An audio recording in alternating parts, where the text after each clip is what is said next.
죄로 오염된 이 세상을 우리가 순수하게 믿음을 지키면서 살아간다는 것이 결코 쉽지 않는 것 같습니다.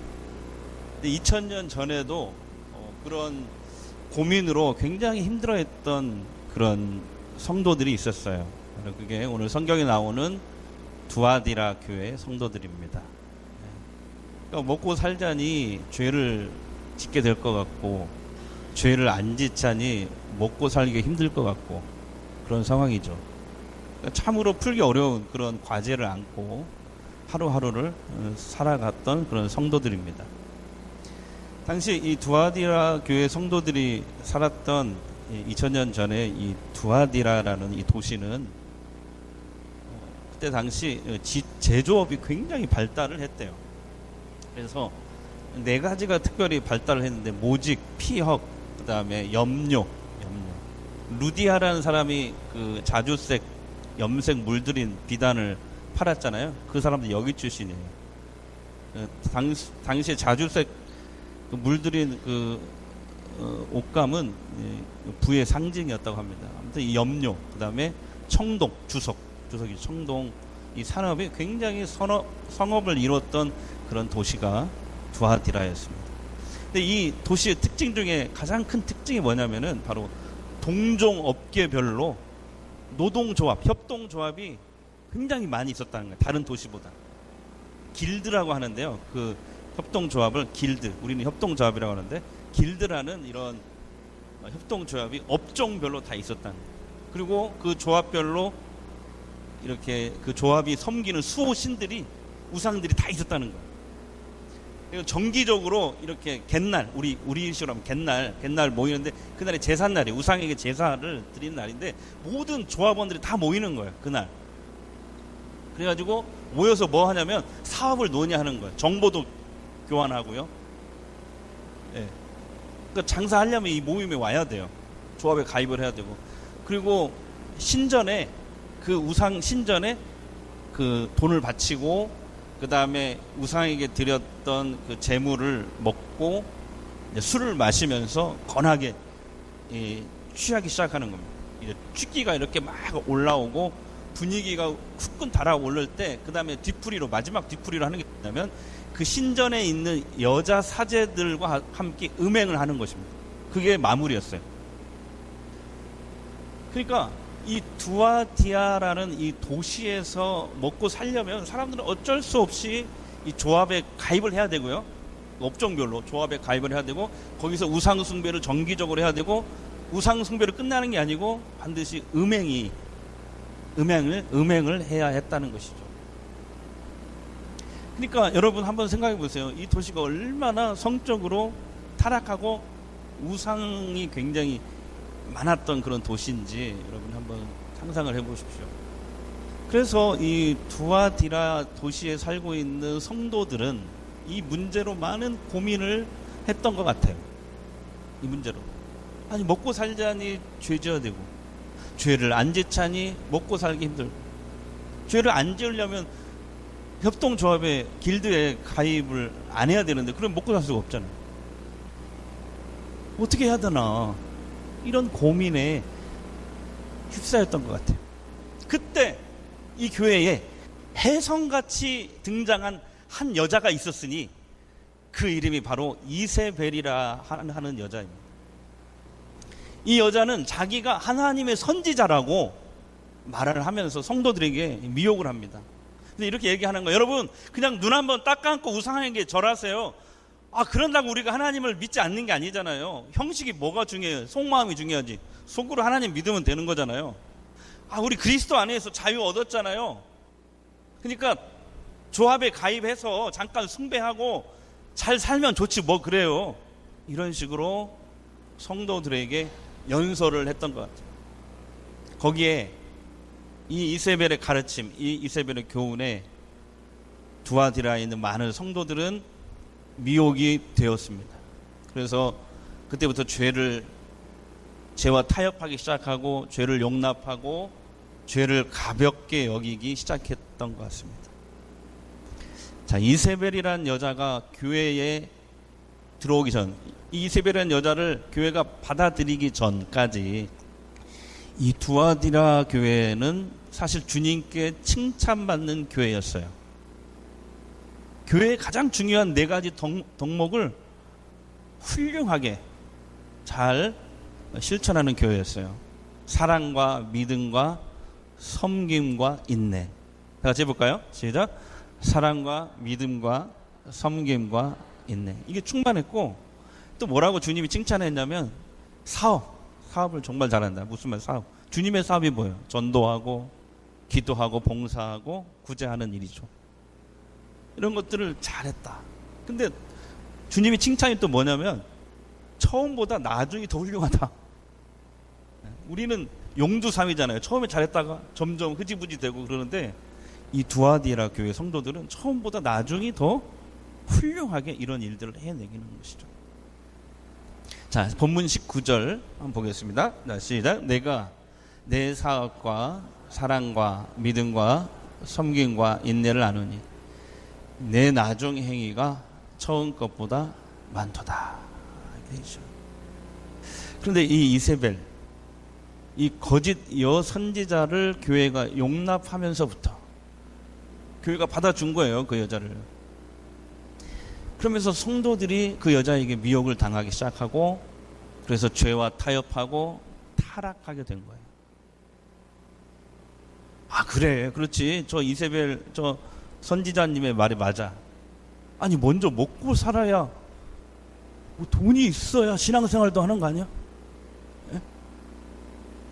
이렇게 생각을 하는 거죠. 아니, 내가 먹고 살아야 신앙생활도 하는 거지. 그러나 주님의 책망을 한번 보십시오. 20절입니다. 20절. 시작. 그러나 내게 책망할 일이 있노라.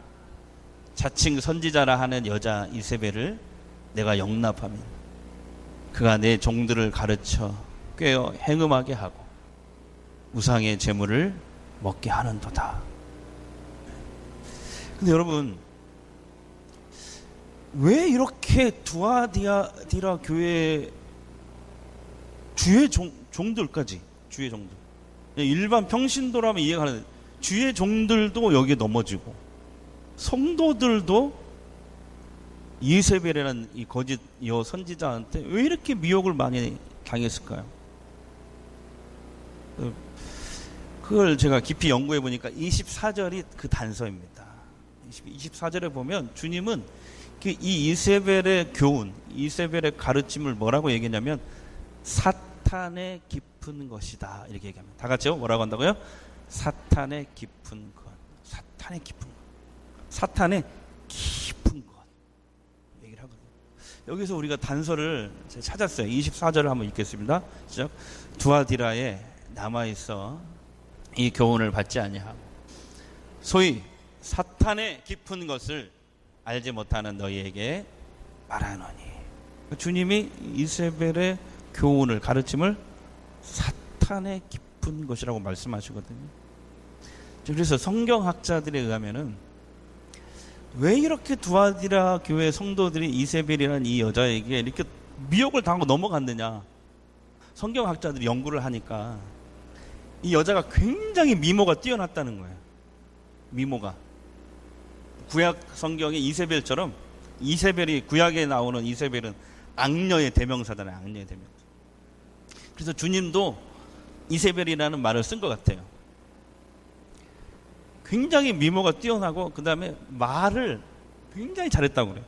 언변이 능통하고. 그 다음에 또 하나가 있는데 뭐냐면 자기는 하나님의 직통 계시를 받아가지고 말을 하는 것이다. 직통 계시를 받아서 얘기한다고 하니까 거기 혹해요, 안 혹해요? 사람들이 혹하죠. 근데 그 얘기를 들으면 진짜 맞는 것 같거든. 뭐 예언기도 해준다고 가서 들으면은 막 내 문제를 다 끄집어내는 것 같거든. 해답도 알려주는 것 같거든. 근데 신학자들이 연구해 보니까 이 여자는 하나님으로부터 그런 성령으로부터 그런 능력을 받아서 말하는 것이 아니라 악한 영과 접신해서 얻은 그 신비로운 능력으로 무당처럼 접신해가지고 그 사탄으로부터 받은 신비한 능력으로 교인들을 미혹했다고 합니다. 한번 생각해 보세요. 얼굴도 예쁜 여자가, 말도 잘하는 여자가 신비한 능력까지 가지고 있어. 넘어가겠어요? 안 넘어가겠어요? 넘어가지. 그런 것 같아요. 옛날이나 2000년 전이나 오늘 시대나요, 사람들은 그런 것 같아요. 눈에 보이지 않는 하나님보다, 하나님 눈이 안 보이잖아요. 하나님 형상도 없잖아요. 또 어려운 성경 말씀보다 우선 내 눈에 보이는 이 치유, 예언, 기적 현상을 더 좋아하고 거기에 쉽게 빠지는 것 같지 않습니까?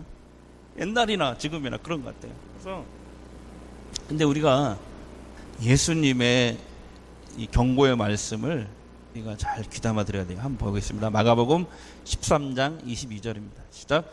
거짓 그리스도들과 거짓 선지자들이 일어나서 이적과 기사를 행하여 말씀만 있으면 택한 자들을 미혹하려 하리라. 거짓 그리스도와 거짓 선지자.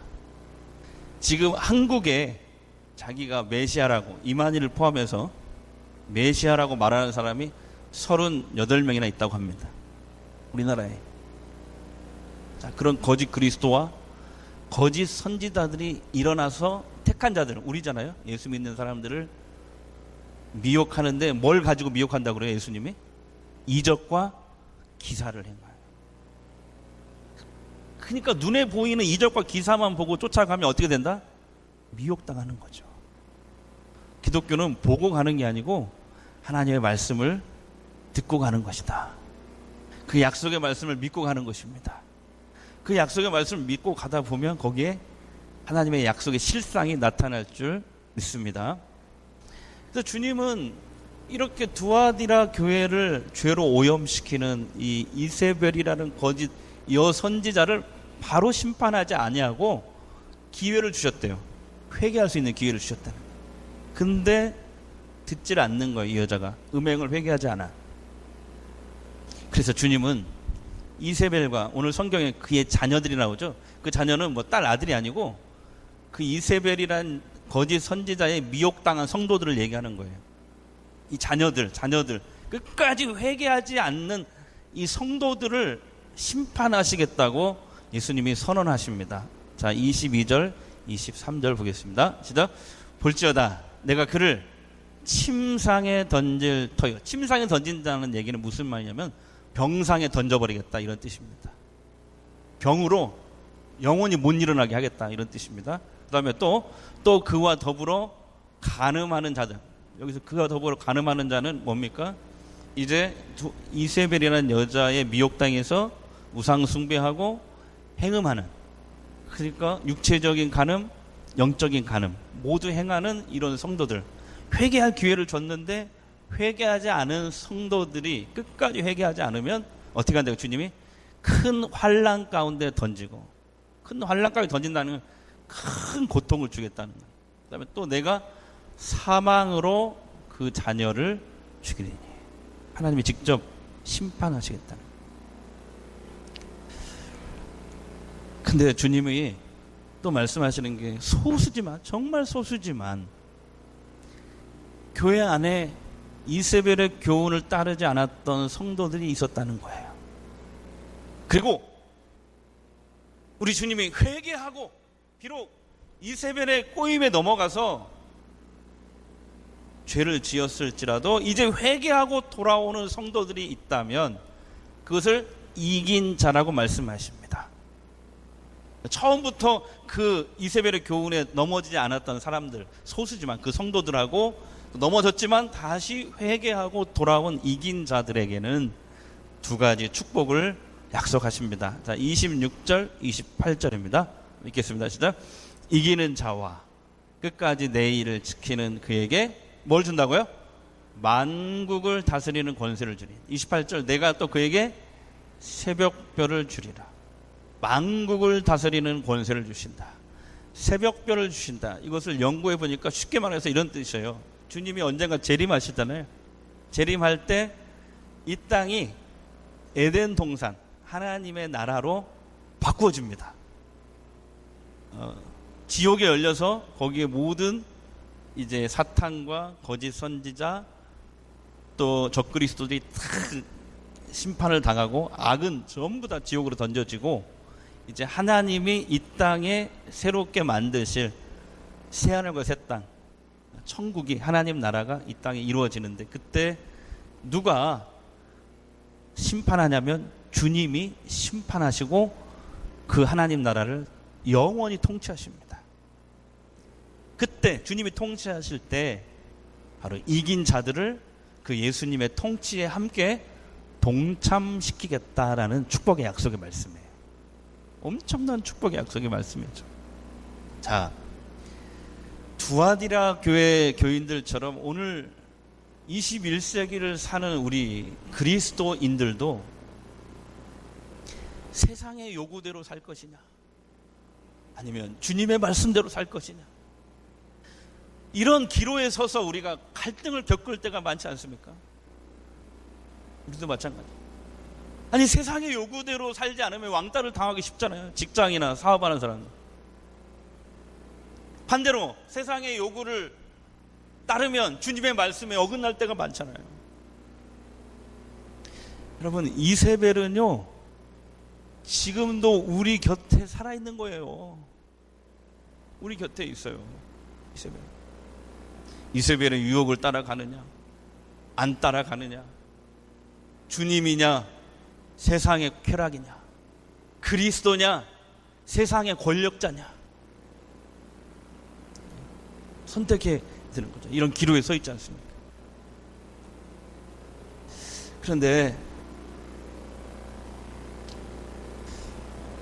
성경은 하나님의 기준에 맞지 않는 삶은 결코 행복한 삶이 될 수 없다라고 말씀하십니다. 자, 히브리서 12장 10절 한번 읽겠습니다. 시작. 오직 하나님은 우리의 유익을 위해서 그의 거룩하심에 참여하게 하시느니라. 네. 거룩이 없는 행복은 행복이 아니다. 자, 시작.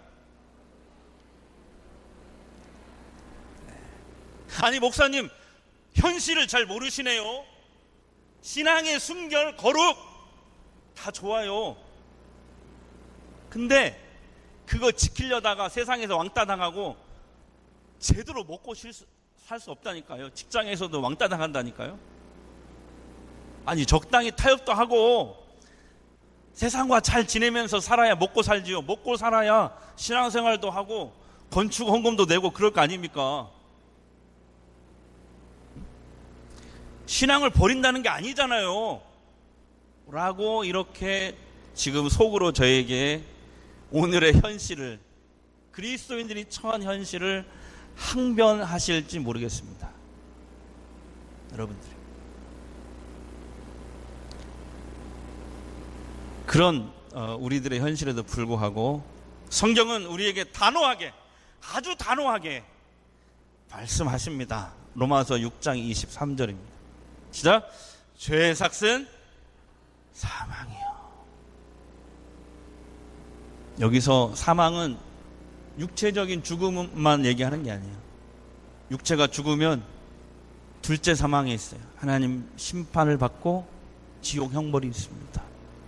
성경에는 둘째 사망이 있다고 얘기하는, 죄의 삭은 사망이다. 여기 사망은 둘째 사망을 가리키는 것입니다.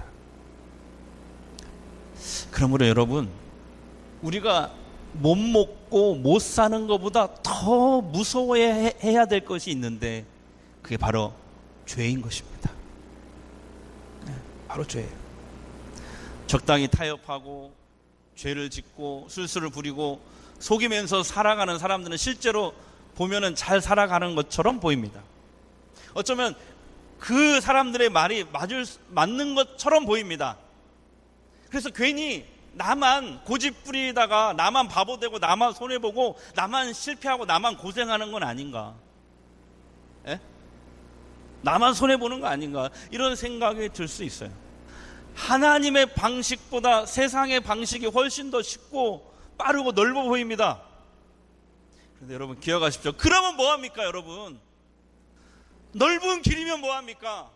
쉽고 빠른 길이면 뭐합니까? 그 길은 사망으로 가는 길인데요. 심판과 멸망으로 가는 길인데요. 그 길은 주님이 말씀하시잖아요. 반면에 주님이 말씀하신 길은 어떻습니까? 좁아요. 험해요. 말씀대로 사는 길은 쉽지 않습니다. 십자가의 길이에요. 자기를 부인하는 삶이어야 돼요. 그래도 여러분, 그게 생명의 길인 줄 믿습니다. 끝이 좋은 길인 줄 믿습니다. 결국이 좋은 길인 줄 믿습니다. 그 길이 구원의 길이에요. 그 길이 승리의 길인 거예요. 그 길이 결국은 축복의 길이라니까요. 그 길이.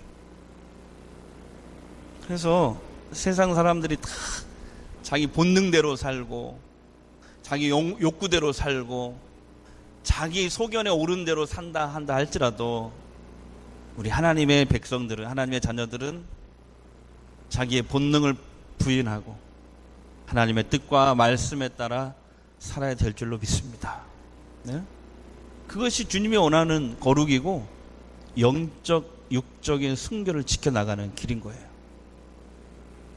여러분, 하나님은요, 우리가 하나님의 뜻과 방법이 아니면 억만금이 생겨도 행하지 않고, 하나님의 뜻과 방법이라면 억만금을 손해봐도 순종할 수 있는 그런 사람 되기를 원하시는 거예요. 그래서 주님은 지금 저와 여러분들에게도 끊어내기를 원하시는 것이 있습니다. 저는 잘 몰라요. 여러분과 주님은 아시죠? 그런 거 있으시죠? 그것만 해결하면 됩니다. 죄의 유혹을 어떻게 이길 수 있느냐? 오늘 말씀이 아주 중요한 단서를 또 가르쳐주고 있어요. 오늘 주님이 두아디라 교회의 자신을 소개할 때 두 번이나 강조하시는 게 있어요. 18절과 23절입니다. 보겠어요? 18절 시작. 그 눈이 불꽃 같고 그 발이 빛난 주석과 같은 하나님의 아들이. 23절. 모든 교회가 나는 사람의 뜻과 마음을 살피는 자인 줄 알지라. 그러니까 주님은 우리의 모든 행위를 지켜보신다는 거예요. 죄에 대한 징계와 심판을 반드시 하시는 분이라는 거예요. 여러분, 이 주님 앞에 우리가 늘 서 있는 심정으로 사는 것, 이것을 라틴어로 코람데오라고 합니다. 뭐라고 한다고요? 코람데오. 우리가 늘 이 주님 앞에 서 있는 심정으로 살지 않으면 절대로 이 죄의 유혹을 이길 수 없다는 거예요. 요셉 잘 아시죠? 요셉이 그랬잖아요. 보디발의 아내가 유혹했을 때 아무도 보는 사람이 없는데 어쩌냐 그랬을 때 요셉이 뭐라고 했어요? 그런 말씀 하지 마십시오, 마님. 하나님이 보고 계십니다. 요셉은 코람데오의 신앙을 가지고 있었기 때문에 그에게 오는 모든 죄의 유혹을 물리칠 수 있었던 거예요. 사랑하는 성도 여러분, 오늘 말씀을 통해서 주님은 우리가 보는 사람이 없다고 해서 함부로 아무렇게나 대충 살아서는 안 된다고 말씀하시는 거예요. 코람데오의 신앙, 그 신앙으로 하나님을 두려워하며 죄를 멀리하며 살 줄 아는 우리 모두가 될 수 있기를 주의 이름으로 축복합니다. 할렐루야. 시작되는 이 찬양 우리 부르고 우리 한번 찬양했으면 좋겠습니다.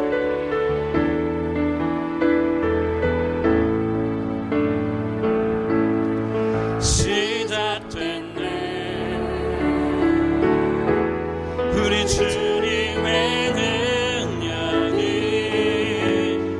나의 삶을 다스리고 새롭게 하네. 자유하네.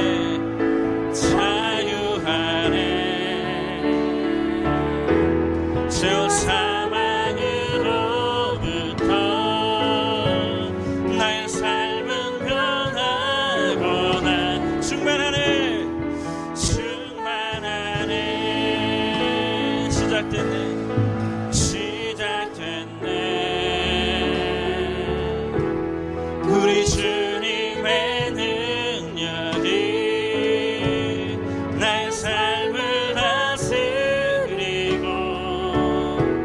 새롭게 하네. 자유하네. 죄와 사망으로부터 나의 삶은 변하구나. 충만하네. 충만하네. 은혜로다. 아멘. 은혜로다. 주의 은혜. 한량없는 한량없는 주의 은혜. 은혜로다. 주의 은혜. 변함없는 변함없는 신실하신 주의 은혜. 은혜로다. 아멘. 은혜로다. 주의 은혜. 한량없는 주의 은혜. 한량없는 주의 은혜. 은혜로다.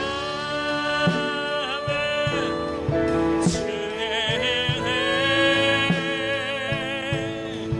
한량없는 신실하신 주의 은혜. 이 시간에 한번 기도하는 시간 갖도록 하겠습니다. 먹고 사는 일보다 죄를 더 두려워하게 하옵소서. 죄의 삭슨 사망이에요. 불꽃 같은 눈과 주석 같은 발을 가지신 주님이 주님 앞에 내가 늘 서 있는 심정으로 이 코람데오의 신앙으로 죄의 유혹을 이기게 하옵소서. 죄에 넘어졌다 하더라도 포기하지 말고 다시 주님 앞에 나와 예수의 보혈 의지하고 늘 회개함으로 신앙의 순결을 지켜나가게 하옵소서. 몸이 아픈 분들을 위해, 낙심자들을 위해 이름 생각나는 대로 부르며 잠시 기도하겠습니다. 우리 아버지 하나님 감사합니다. 주님께서 저희들 사랑하시고 인도해 주시니 감사합니다. 우리 주님께서 저희들을 오늘 이 자리까지 불러주시고 인도해 주시니 감사합니다. 하나님 영광 받으시고 하나님 찬양을 받으시고 하나님 예배를 기뻐 받으시고 우리들의 예배가 하늘의 성전에게 하늘문을 열어주시옵소서. 하나님 아버지 코람데오의 신앙, 하나님 우리가 하나님 앞에 늘 서인이 시켜 살아갈 수 있도록 하나님 요셉 하나님 살아갈 수 있도록 주님 도와주시옵소서. 우리 주님께서 역사하여 주시옵소서. 몸이 아픈 분들 있습니다. 낙심하는 분들이 있습니다. 하나님 이 시간 찾아가셔서 하나님 안수하여 주시고 하나님 아버지 회복시켜 주시옵소서. 주님 회복시켜 주시옵소서. 주님 회복시켜 주시옵소서. 하나님 아버지 식어버린 내 마음에 하나님 불 붙여 주시옵소서. 성령이여 성령이여 아버지 불 붙여 주시옵소서. 성령이여 성령이여 나를 사로잡아 주시옵소서. 하나님 치유하여 주시옵소서. 하나님 만져 주시옵소서. 하나님 회복시켜 주시옵소서. 하나님 아버지 만져 주시옵소서. 하나님 회복시켜 주시옵소서. 하나님 치유하여 주시옵소서. 하나님 도와주시옵소서.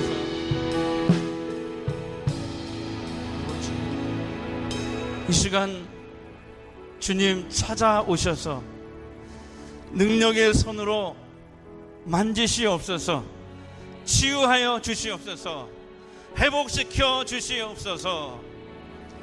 하나님 몸이 아프지만 믿음으로 나온 이 자리에 나온 성도들 아픈 부위를 깨끗이 이 시간 만지셔서 치유하시옵소서. 은혜를 베풀어 주시옵소서.